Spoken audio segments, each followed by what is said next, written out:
गुजरात के नए सीएम के नाम पर बीजेपी ने किया ऐलान। भूपेंद्र पटेल के नाम पर विधायक दल की बैठक में लगी मुहर। कल होगा भूपेंद्र पटेल का शपथ ग्रहण समारोह। साथ में 15 मंत्री ले सकते हैं शपथ।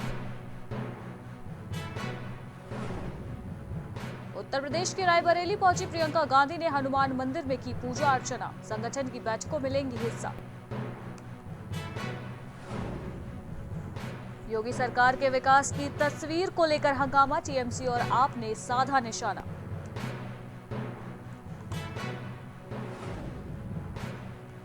श्रीनगर में आतंकी हमला, एक पुलिस अधिकारी शहीद। हमलावरों को पकड़ने की तलाश जारी।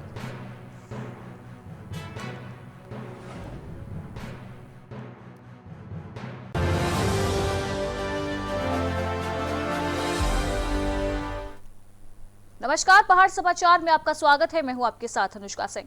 आगामी विधानसभा में भाजपा बेहतर प्रदर्शन करने के उद्देश्य से अपने कार्यकर्ताओं में जोश भरने के लिए प्रत्येक विधानसभा क्षेत्र में कार्यकर्ता सम्मेलन कर रही है। इसी कड़ी में मसूरी विधानसभा क्षेत्र में कार्यकर्ता सम्मेलन का आयोजन किया गया, जिसमें शक्ति केंद्र व बूथ स्तर के कार्यकर्ता, पदाधिकारी और पार्षद मौजूद रहे। इस कार्यकर्ता सम्मेलन के बाद मसूरी विधायक कबीना मंत्री गणेश जोशी ने कहा कि आज के कार्यक्रम में सभी कार्यकर्ताओं ने यह शपथ ली है कि आगामी चुनाव में सबसे अधिक अंतराल से मसूरी विधानसभा में भाजपा की विजय होगी और पार्टी ने जो नारा दिया है अब की बार 60 पार, उसकी शुरुआत मसूरी से ही की जाएगी। देखिए, आज मसूरी विधानसभा के 150 चुने हुए कार्यकर्ता जो शक्ति केंद्र से लेकर हमारे महानगर के पदाधिकारी, मंडल पदाधिकारी, पार्षद, मुख्य कार्यकर्ता की कैटेगरी यहाँ बुलाई थी, तो जिस प्रकार का उत्साह आज यहाँ देखने को मिला, मसूरी विधानसभा के कार्यकर्ताओं ने संकल्प लिया है कि 2022 में जो 60+ का नारा हमारे नेतृत्व ने दिया है, उसकी शुरुआत मसूरी विधानसभा से होगी और पीछे से दुगने अंतर से सीट को जिताकर भारतीय जनता पार्टी की झोली में डालेंगे, ऐसा संकल्प आज यहाँ के। वहीं रुड़की से भाजपा विधायक प्रदीप बत्रा का जन्मदिन रक्तदान कर बड़े ही उत्साह के साथ मनाया गया। इस दौरान बड़ी संख्या में उनके समर्थक सुबह सवेरे से ही कैंप कार्यालय में पहुंचने शुरू हो गए थे, जिन्होंने केक काटकर और आतिशबाजी के साथ पूरे धूमधाम से उनका जन्मदिन मनाया। इस मौके पर भाजपा विधायक ने अपने समर्थकों के साथ केक काटा और सभी को शुभकामनाएं दी।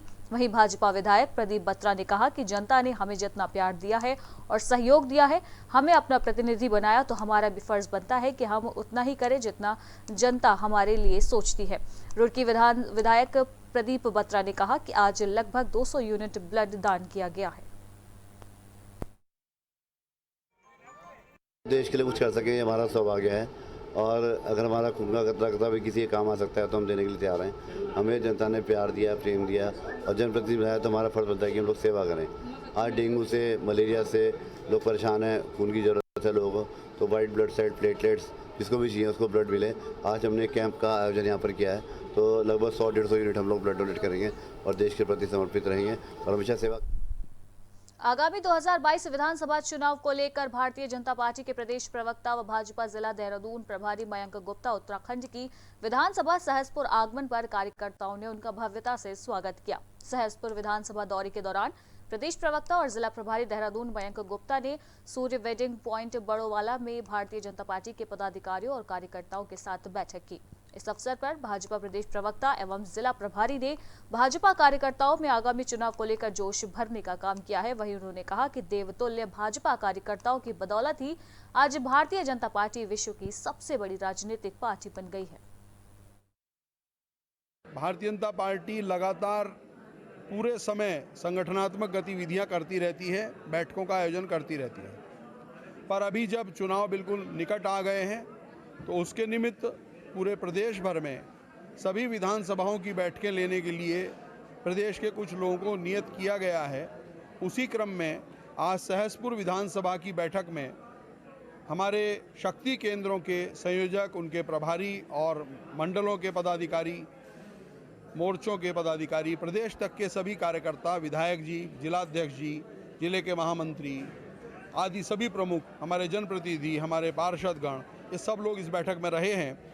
और इसमें आने वाले समय में चुनाव की तैयारी के लिए हमें किस प्रकार से बूथों की जो हमारा सत्यापन चल रहा है, जो हमारे हर वोटर लिस्ट के पन्ना प्रमुख बन रहे हैं, उन पन्ना प्रमुख पन्नों की समितियां बन रही हैं और जो भी सक्रियता के लिए आवश्यक कार्यक्रम जो प्रदेश से आ रहे हैं उन सब के किस प्रकार से सुव्यवस्थित संचालन हो, उसमें और बेहतर हम कैसे कर सकें। लक्सर में स्वास्थ्य विभाग द्वारा कोविड-19 के वैक्सीनेशन को लेकर कोशिश तेजी से की जा रही है। नवनियुक्त उपजिलाधिकारी वैभव गुप्ता ने भी अब सख्त निर्देश जारी कर दिए हैं। जल्द से जल्द वैक्सीनेशन का टारगेट भी पूरा किया जाना है। उपजिलाधिकारी वैभव गुप्ता ने वैक्सीनेशन के 100% लक्ष्य को लेकर कमर कस ली है।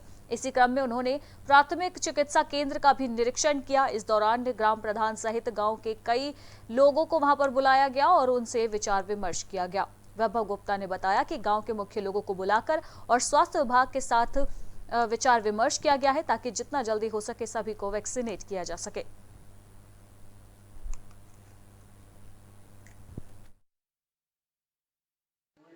वैक्सीनेशन किया जा रहा है उसके लिए यहाँ पर सेंटर है PHC, उसके अलावा मोबाइल टीम भी हमारी घर घर वैक्सीनेशन कर रही है। सुल्तानपुर में थोड़ी समस्या ये आ रही है कि अगर वैक्सीनेशन का नंबर है काफ़ी कम है, तो इस संबंध में यहाँ के जनप्रतिनिधियों से वार्ता की गई। यहाँ पर प्रधान जी हैं और बाकी जो जनप्रतिनिधि हैं उनको भी बुलाया गया, उनसे वार्ता की गई कि क्या क्या इसमें समस्या है, किस तरह से हम सब आपके सहयोग से अपना इन लोगों की जागरूकता फैलाकर जो हमारा नंबर है वैक्सीनेशन में ज़्यादा से ज़्यादा लोग वैक्सीनेशन कर सकें। और इसके लिए पुनः एक बैठक आहूत की गई जिसमें हमारे सभी जनप्रतिनिधि व्यापार संघ के जो सदस्य हैं वो भी इसमें प्रतिभाग करेंगे और फिर से इसमें हम आपस में बात करेंगे।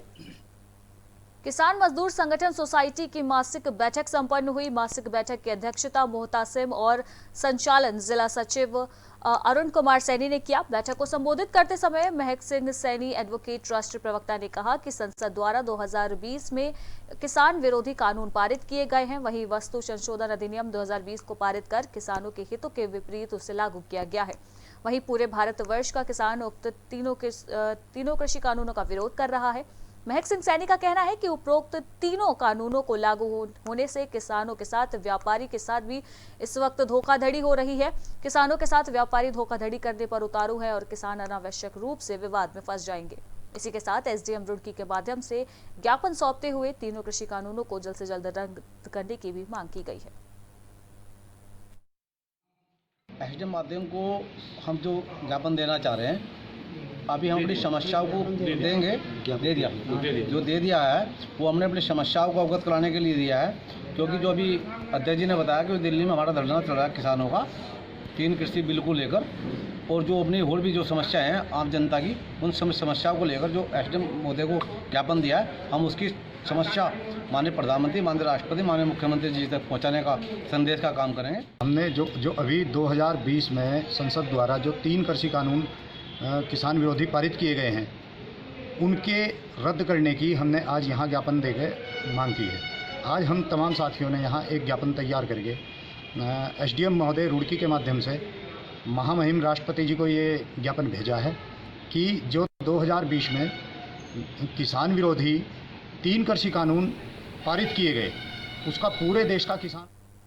उत्तराखंड की इष्ट देवी मां नंदा देवी की छंतोलिया मुंदेली से विदा होकर अपने 12वें पड़ाव वाड़ गांव पहुंची। वहीं वाड़ गांव से 13वें पड़ाव गौरोली पाताल में पहुंचकर उन्होंने विदा ली है।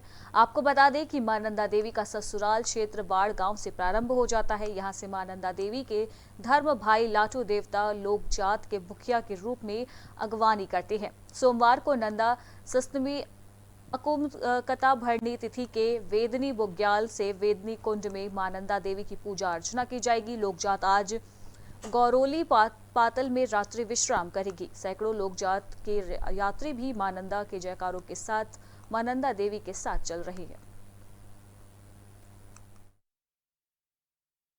कोविड प्रोटोकॉल को मद्देनजर रखते हुए प्रशासन ने समुचित व्यवस्थाएं सुनिश्चित की। जितने भी रास्ते हैं, रास्तों को जहाँ जहाँ पे रिपेयर की आवश्यकता थी वहाँ पे रिपेयर करवाया गया है और बेदनी की तरफ कम से कम लोगों को जाने का आग्रह किया गया है क्योंकि वहाँ पर अभी व्यवस्थाएं नहीं सुनिश्चित की जा सकी हैं। और मेरा सभी श्रद्धालुओं से आग्रह है कि सभी लोग शांतिपूर्वक तरीके से कोविड प्रोटोकॉल का ध्यान रखते हुए अपनी श्रद्धा को दिखाएं और माँ नंदा देवी की पूजा। वहीं कोटद्वार में एक बड़ा हादसा होने से टल गया। दरअसल उत्तराखंड परिवहन निगम के कोटद्वार डिपो की रोडवेज बस बैक करते समय एक दुकान के अंदर घुस गई। गनीमत रही कि इस दौरान कोई रोडवेज की चपेट में नहीं आया, नहीं तो एक बड़ा हादसा हो सकता था।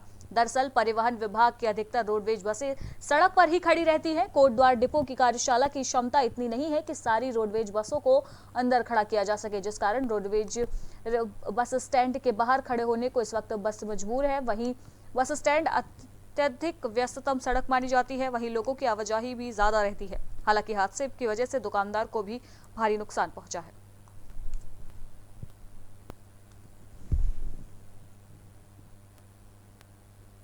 वहीं लक्सर के भिक्कमपुर जीतपुर के ग्राम प्रधान जुल्फकार अंसारी पर पड़ोसी गांव फतवा की एक युवती ने छेड़छाड़ करने का आरोप लगाया है। युवती का कहना है कि ग्राम प्रधान ने नौकरी दिलाने के बहाने उसके घर बार बार फोन कर युवती को अपने कागज लेकर अपने ऑफिस आने को कहा, जहां से वह उसे अपनी गाड़ी में बिठाकर हरिद्वार ले गया। ग्राम प्रधान ने रास्ते में युवती के साथ छेड़छाड़ करनी शुरू कर दी।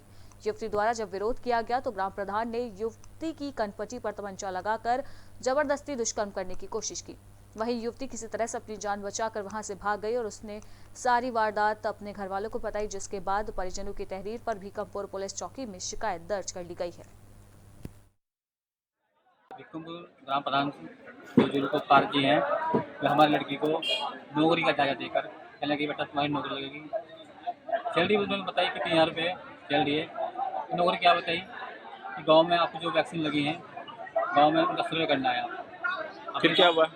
उसके बाद वो गाड़ी में बिठाकर उसको ले गया। कहने लगे कि कागज भाई जमा ये हरिद्वार में होंगे, हमारा वहाँ ऑफिस वहाँ जमा होंगे, फिर बस वहाँ ले गए बिठा करके। उसके साथ छेड़छाड़ी करी है गाड़ी में, तो वहाँ से उसकी चंगा से लड़कियाँ भाग निकली अपनी जान जा करके। और इसी के साथ उत्तराखंड की खबरों में फिलहाल इतना ही। देश दुनिया की बाकी की तमाम खबरों के लिए आप बने रहिए प्राइम टीवी के साथ। नमस्कार।